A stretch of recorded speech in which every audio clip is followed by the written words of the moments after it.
Now I'm going to be talking about another important article about few-shot learning in the scope of computer vision, and we leverage contrastive learning.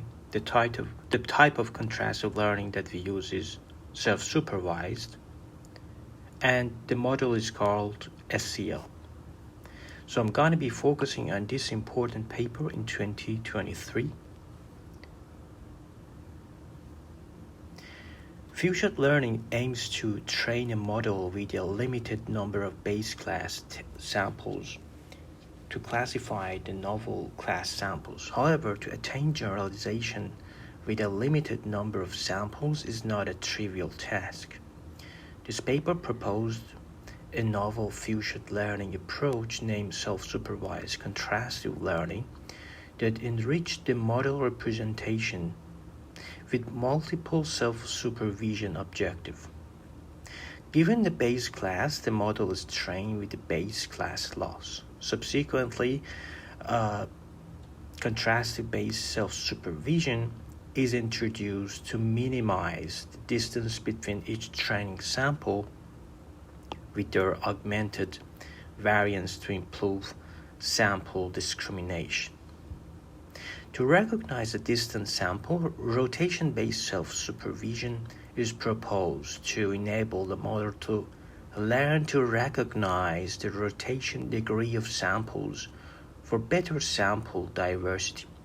The multitask environment is introduced where each training sample is assigned with two class labels, base class label and rotation class label. Complex augmentation is put forth to help the model learn a deeper understanding of the objects. The image structure of the training samples are augmented independent of the base class information.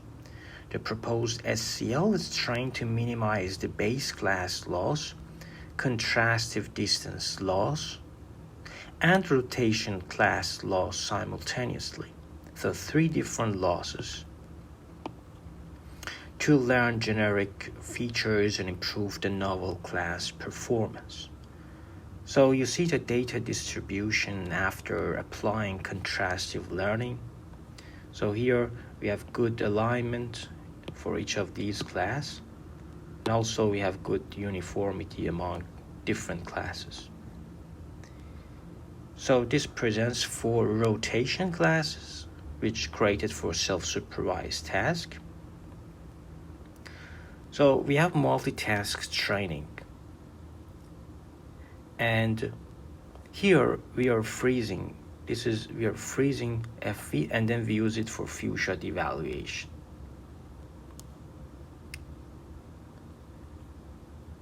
So in few-shot image classification, the dataset is divided into base class and the novel class. This is novel class and this is base class.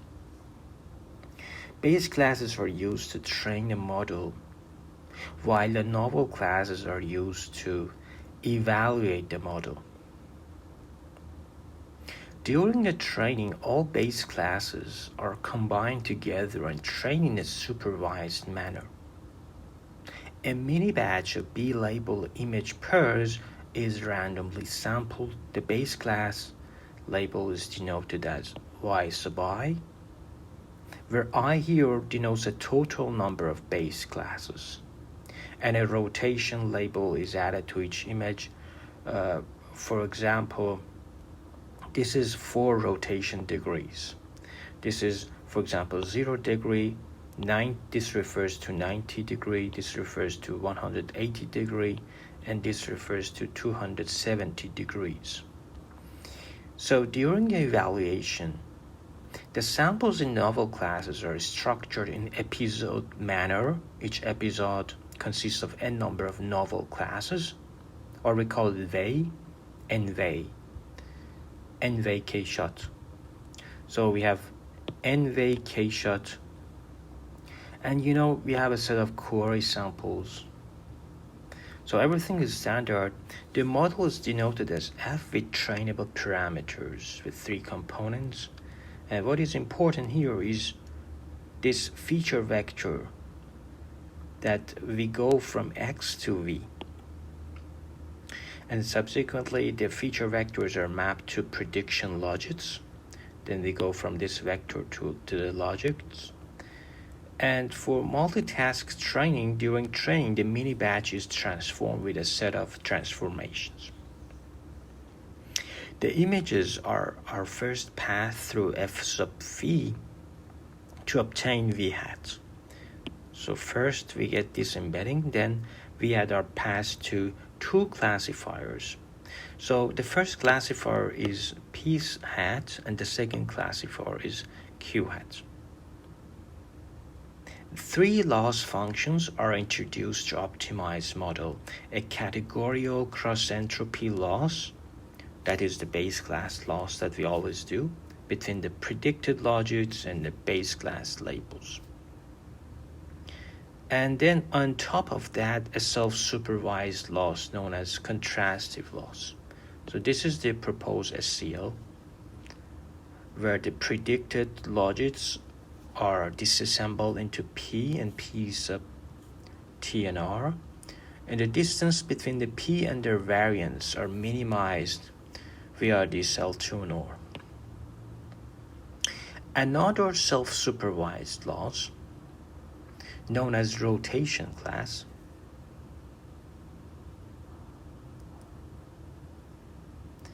between the predicted logits and rotation labels for rotation prediction. So this is another self-supervised. So this allows the model to improve the sample diversity and prevent the model from producing distant sample features. And the final loss, so we have different loss. As I said, we have three different loss: the contrastive distance, self-supervised distance, and the base. So the proposed model SCL is just the sum of these, the expectation of all these three losses. So the objective: ensure the feature space and output space are sufficiently generic to learn the semantic concept of each image. And in addition, it enables the model to recognize the transformation or rotation applied to the image. These allow the model to maintain the representation diversity in both feature space and output space. So the model manages to accurately predict the truth data manifold from each class. Furthermore, the interclass discrimination is improved by reducing the distance between the predicted logits of the image and its augmented variants. We do augmentation for contrastive learning, and I have a playlist for contrastive learning, so I don't repeat this again.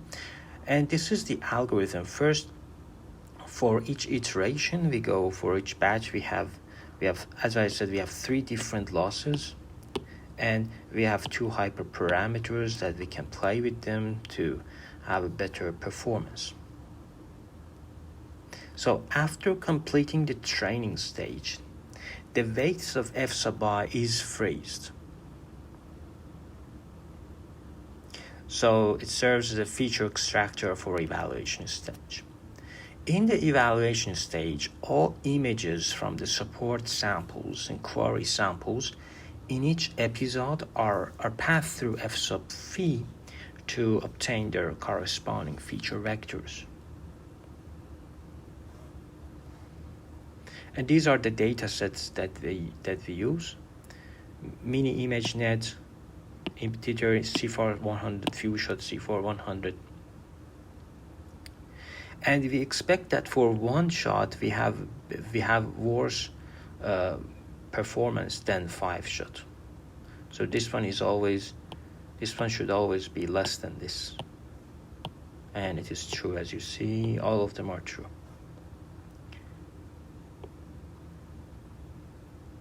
Even for different data sets, the same, because 5 shot gives us more information, so we expect the result to have more. But let's compare this paper with, for example, with ProtonNet, which I like ProtonNet very much. So from 76 we go to 83. From 54 we go to 70.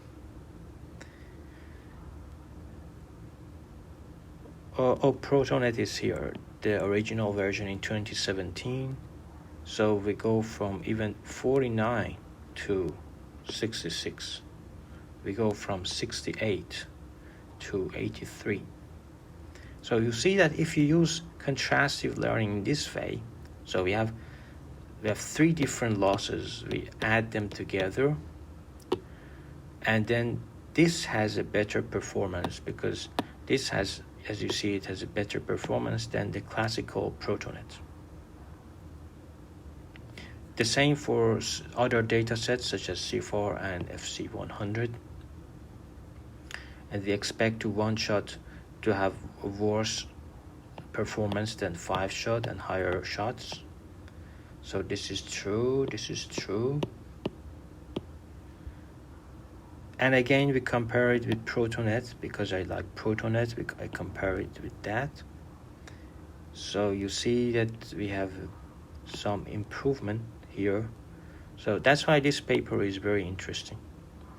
Because if you use contrastive learning, you have better alignment and uniformity. That's why you expect to have